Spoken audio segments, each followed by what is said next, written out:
Hi, Pioneers! So in this video, we'll talk about nodes that lead to testnet, which eventually leads to the decentralization of the mainnet. So let's start by understanding why we value decentralization to begin with, and then we will talk about what we really mean by nodes, and what's our implementation plans to get there. So why do we really value decentralization?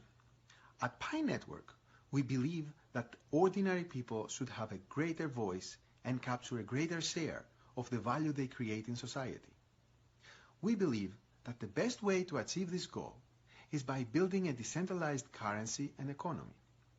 Pi's decentralized currency will eventually be secured by a distributed global network of pioneers, rather than being controlled by one single centralized entity.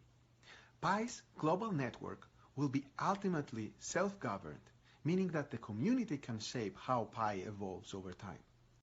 When Pi is fully decentralized, pioneers will also have full sovereignty and control of their own cryptocurrency holdings.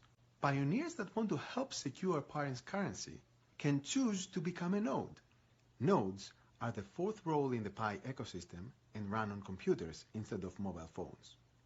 Similar to other blockchains, Pi nodes will be responsible for validating transactions on a distributed ledger and resolve the challenges in maintaining a distributed currency by having all nodes come to a consensus on the order of new transactions getting recorded.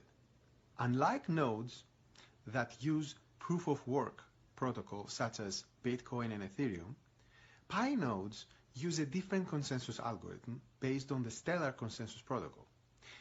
In that algorithm, nodes form trusted groups, quorum slices, and only agree to transactions that those trusted nodes in those quorum slices agree to as well.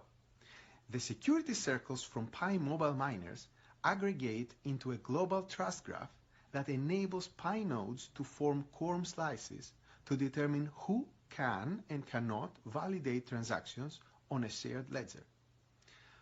Also, unlike other crypto projects, the Pi node will continue to uphold the philosophy of user-centric design. Instead of requiring much technical knowledge to set up a node, ordinary people will be able to do that by installing a desktop application on their computers, just like installing any other computer app. Through this desktop application, pioneers can switch on or off the ability to make their devices available or unavailable for serving as a node.